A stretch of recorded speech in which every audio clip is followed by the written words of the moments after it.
ہرے بھرے درخت برف باری کی وجہ سے سفید نظر آ رہے تھے۔ سردیوں کے دن تھے۔ برف باری ہوتے ہی جنگل میں سناٹا چھا گیا تھا۔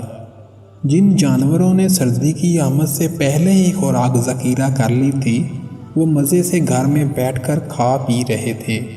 جنہوں نے کوئی انتظام نہیں کیا تھا، وہ سردی سے کانپتے ہوئے خوراک کی تلاش میں نکلے ہوئے تھے۔ لومڑی رات کا کھانا موٹے خرگوش اور گول مٹول چکور سے حاصل کرتی تھی۔ سردیوں کی آمد سے پہلے وہ روٹی کے ٹکڑے جمع کر لیتی، جو سردیوں کے دنوں میں اس وقت کام آتے جب کھانے کی کوئی چیز نہ ہوتی۔ ایک دن موٹا خرگوش اپنی نانی کے گھر گیا ہوا تھا اور چکور گھر پر نہیں تھا۔ اس رات لومڑی اور اس کے شوہر لومڑ نے رات کو باسی ٹکڑے کھائے۔ صبح سویرے لومڑی نے خوراک کی تلاش میں جنگل کا ایک چکر لگایا، لیکن کھانے کی کوئی چیز دستیاب نہ ہوئی۔ وہ ناکام واپس لوٹی تو اس کا بھوکا شوہر بڑی بے چینی سے اس کا انتظار کر رہا تھا۔ کچھ ملا یا خالی ہاتھ لوٹ آئی ہو؟ اس نے بڑی بے صبری سے سوال کیا۔ لومڑی نے اپنے نکھٹو شوہر کو گھور کر دیکھا، پھر کہا، اس شدید سردی میں بھلا کیا مل سکتا ہے؟ تو کیا اب پھر باسی روٹی کے ٹکڑے کھانے پڑیں گے؟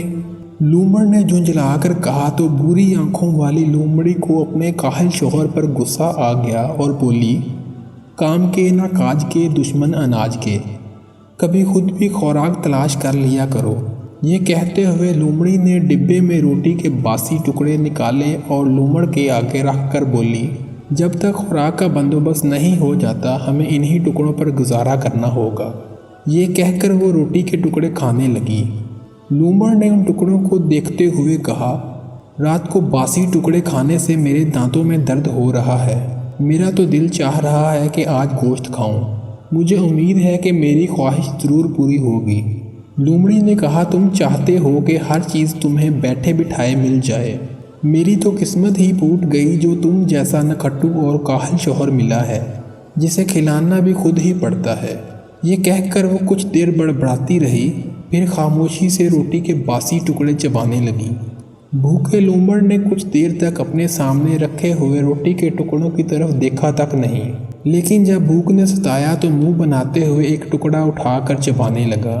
ابھی وہ ٹکڑا چبا ہی رہا تھا کہ کہیں آسمان پر پھڑپھڑاہٹ کی آواز سنائی دی۔ پھر 4 بطخیں نیچے زمین پر اتر آئیں۔ انہوں نے لومڑ اور لومڑی کو روٹی کے ٹکڑے چباتے ہوئے دیکھا تو ان کے قریب آ گئیں کہ شاید وہ روٹی کے کچھ ٹکڑے کھانے کے لیے پھینک دیں۔ لومڑی نے بڑی مشکلوں سے روٹی کے ٹکڑے جمع کیے تھے، اس لیے اس نے روٹی کا ایک بھی ٹکڑا ان کی طرف نہ پھینکا، لیکن لومڑ نے روٹی کا ایک بڑا ٹکڑا بطخوں کی طرف پھینک دیا۔ چاروں بطخیں روٹی کے ٹکڑے پر لپکیں۔ ان میں سے جو صحت مند بطخ تھی اس نے روٹی کا ٹکڑا حاصل کر لیا اور دیکھتے ہی دیکھتے اسے ہڑپ کر گئی۔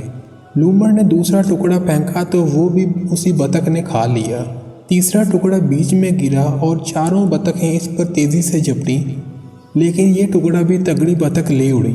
یہ دیکھ کر لومڑی لومڑ پر چلائی، پاگل تو نہیں ہو گئے جو روٹی کے ٹکڑے اس طرح ضائع کر رہے ہو؟ لومڑ نے کہا، یہ خشک ٹکڑے کھا کر میرے پیٹ میں درد ہو گیا ہے، اس لیے میں ان بطخوں کو کھلا رہا ہوں۔ یہ کہتے ہوئے اس نے چوتھا اور 5واں ٹکڑا بھی بطخوں کی طرف پھینک دیا۔ تگڑی بطخ یہ ٹکڑے بھی کھا گئی۔ اس کی ساتھی بطخوں نے احتجاج کیا تو اس نے اس کی خوب پٹائی کی۔ بطخ کی یہ حرکتیں دیکھ کر لومڑی نے کہا، کتنی لالچی بطخ ہے یہ، اپنی ساتھی بطخوں کا حصہ بھی کھا رہی ہے۔ لومڑ نے کوئی جواب نہیں دیا۔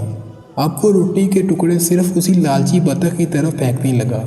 دوسری بطخوں کا حصہ کھا کھا کر تگڑی بطخ کا پیٹ پھول گیا۔ اس نے اتنا کھا لیا کہ اب اس سے ادھر ادھر دوڑنا بھی مشکل ہو گیا۔ بس کرو، تم نے تو سارے ٹکڑے اسی لالچی بطخ کو کھلا دیے ہیں، چلا کر لومڑ سے کہا، لیکن اس نے لومڑی کی بات پر کوئی دھیان نہ دیا۔ یہ دیکھ کر لومڑی بہت خفا ہوئی اور بڑبڑائی ہوئی اپنے بٹ کے اندر چلی گئی۔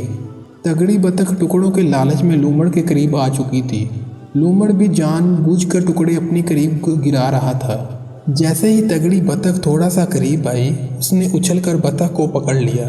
اس نے بھاگنے کی کوشش کی لیکن اس سے بھاگا نہ گیا۔ یہ دیکھ کر دوسری بطخیں فوراً اڑ گئیں۔